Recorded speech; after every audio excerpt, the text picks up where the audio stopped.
अभी टेलीविजन और इंटरनेट पर एक शो और उसके मीम्स काफी छाए हुए हैं। हम बात कर रहे हैं सेट इंडिया पर आने वाले Indian business reality TV show shark tank के बारे में। शार्क टैंक इंडिया एक अमेरिकन शो शार्क टैंक की इंडियन फ्रेंचाइजी है। इस शो में अलग अलग एंटरप्रेन्योर्स आते हैं और अपने बिजनेस स्टार्टअप्स की प्रेजेंटेशंस इन्वेस्टर्स यानी कि शार्क्स को देते हैं। अगर शार्क्स को एंटरप्रेन्योर्स का आइडिया पसंद आता है तो वो उनमें इन्वेस्ट करते हैं। इस शो के शार्क्स की अगर बात करें तो इसमें कुल 7 शार्क्स हैं, जो हैं अश्नीर ग्रोवर, अमन गुप्ता, अनुपम मित्तल, गजल अलग, नमिता थापर, पीयूष बंसल और विनीता सिंह। इन सब शार्क्स यानी इन्वेस्टर्स में से सबसे पॉपुलर शार्क की अगर बात की जाए तो वो है अश्नीर ग्रोवर। शो में इनके द्वारा कही गई बातें और इनके बात करने का तरीका लोगों के बीच काफी पॉपुलर हो गया है और आज की इस वीडियो में हम इनके ही बारे में बात करेंगे। हम जानेंगे कि किस तरह से अश्नीर ग्रोवर ने खुद के बिजनेसेस की शुरुआत करी और किस तरह उन्होंने बिजनेस जगत में इतना बड़ा मुकाम हासिल करा। जो लोग अश्नीर ग्रोवर के बारे में नहीं जानते उनको बता दूं कि 2018 में इन्होंने भारत पे की शुरुआत करी थी। भारत पे एक इंडियन फिनटेक कंपनी है जो मुख्य रूप से छोटे व्यवसाय और किराना स्टोर्स के लिए सर्विसेज मुहैया कराती है। भारत पे की मेन सर्विसेज में यूपीआई पेमेंट्स के लिए क्यूआर कोड, कार्ड पेमेंट्स के लिए भारत स्वाइप और स्मॉल बिजनेस फाइनेंसिंग जैसी सर्विसेज शामिल हैं। अश्नीर के प्रोफेशनल करियर को आगे जानने से पहले जरा अश्नीर की अर्ली लाइफ पर नजर डालते हैं। अश्नीर ग्रोवर का जन्म 14 जून 1982 को दिल्ली में हुआ था। वो शुरू से ही पढ़ाई में काफी अच्छे थे और इसी वजह से वो इंडिया के सबसे कठिन जेईई एग्जाम को क्रैक करके आईआईटी दिल्ली में पहुंच सके। यहाँ पर उन्होंने सिविल इंजीनियरिंग की फील्ड में ग्रेजुएशन करी। बहुत से लोग शायद ना जानते हों पर अपनी ग्रेजुएशन के दिनों में अश्नीर ग्रोवर एक स्टूडेंट प्रोग्राम के लिए भी सिलेक्ट हुए थे। अश्नीर पढ़ने में कितने तेज थे इस बात का अंदाजा आप इसी बात से लगा सकते हैं कि उनके बैच में 450 स्टूडेंट्स थे, जिसमें से सिर्फ अश्नीर ग्रोवर और 5 और स्टूडेंट एक्सचेंज प्रोग्राम के लिए सिलेक्ट किए गए थे। 2002 में वो इस प्रोग्राम के तहत फ्रांस के national institute of applied sciences of Lyon में एक्सचेंज स्टूडेंट के रूप में गए थे। वहां पर उनको एम्बेसी ऑफ फ्रांस की तरफ से 6000 यूरोज की स्कॉलरशिप भी मिली थी।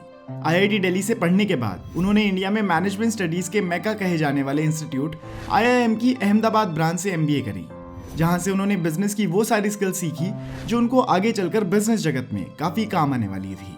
2006 में एमबीए की डिग्री हासिल करने के बाद अब अश्नीर हाई प्रोफाइल कंपनीज को ज्वाइन करने के लिए एलिजिबल हो गए थे और इसी कारण बड़ी ही सूझबूझ के साथ अपने सभी ऑप्शंस को देखने के बाद उन्होंने 2006 में कोटक इन्वेस्टिंग बैंकिंग को ज्वाइन करा। यहाँ पर अश्नीर ने शुरुआत से ही अपने काम को सबसे ज्यादा प्रायोरिटी दी और आने वाले सालों में वो रैंक्स में ऊपर बढ़ते गए। 7 सालों तक यहाँ काम करने के बाद जब अश्नीर इस कंपनी के वाइस प्रेसिडेंट बन चुके थे तब उन्हें एहसास हुआ कि उनका इस कंपनी में काम पूरा हो चुका है और अब अगर उन्हें अपने प्रोफेशनल करियर में आगे बढ़ना है तो उन्हें अपनी कंपनी बदल लेनी चाहिए और इसी सोच के साथ 2013 में उन्होंने इस कंपनी को छोड़ दिया। इस वक्त तक आते आते अश्नीर ने अपने फाइनेंशियल गोल्स को भी हिट कर लिया था और अब वो फाइनेंशियली काफी स्ट्रांग हो गए थे। इसके बाद उन्होंने अमेरिकन एक्सप्रेस में काम किया। वो 2013 से मार्च 2015 तक अमेरिकन एक्सप्रेस में बतौर डायरेक्टर ऑफ कॉर्पोरेट डेवलपमेंट रहे, जिसके बाद 2015 से लेकर 2017 तक वो ग्रोफर्स के चीफ फाइनेंशियल ऑफिसर रहे, जहां रहते हुए उन्होंने ग्रोफर्स को एक बड़ा ब्रांड बनाया और ग्रोफर्स के लिए $170 मिलियन रेस करने में अहम भूमिका भी निभाई। इन्हीं अलग अलग जगहों पर काम करते टाइम शायद अश्नीर ग्रोवर को भारत पे का आइडिया आया होगा और कुछ इसी क्रम में 2018 में भारत पे ऐप की शुरुआत हुई। अश्नीर ग्रोवर इसके को फाउंडर थे। इस ऐप को लोगों तक पहुंचाने के लिए 2020 में कई क्रिकेटर्स जैसे रोहित शर्मा, जसप्रीत बुमराह और केएल राहुल को भारत पे का ब्रांड एम्बेसडर बनाया गया, जो कि इनकी कंपनी के लिए काम कर गया और महज कुछ सालों में ही इस ऐप के अकेले प्ले स्टोर पर ही 1 करोड़ से ज्यादा डाउनलोड्स हो चुके हैं। ये डाउनलोड्स इस ऐप की पॉपुलैरिटी और सफलता को साफ साफ दर्शाते हैं। अगस्त 2021 में जहां भारत पे ने सोहेल समीर को सीईओ बना दिया, वहीं अश्नीर ग्रोवर ने बतौर मैनेजिंग डायरेक्टर काम करना शुरू किया। हाल ही में अश्नीर ग्रोवर को एमडी की पोजीशन से हटाने की भी बात चल रही है। इसके पीछे जो वजह बताई गई है वो है कंपनी की फाइनेंशियल इरेगुलरिटीज। हालांकि इस सब की जांच चल रही है पर अश्नीर ग्रोवर ने एमडी की पोजीशन से हटने से मना कर दिया है। अभी वो मार्च तक वॉलंटरी लीव पर हैं। इस दौरान उन्होंने सोहेल समीर को भी कंपनी से हटाने की बात कही है। आज भले ही वो कंट्रोवर्सीज में घिरे हों, पर एक बात जो सबसे ज्यादा जरूरी है वो ये है कि उन्होंने एक बहुत बड़ी कंपनी बनाने में काफी अहम भूमिका निभाई है। उम्मीद करते हैं कि जल्दी ही उनकी ये कंट्रोवर्सीज खत्म हो और वो वापस से अपनी कंपनी को नई ऊंचाइयों तक ले जाएं।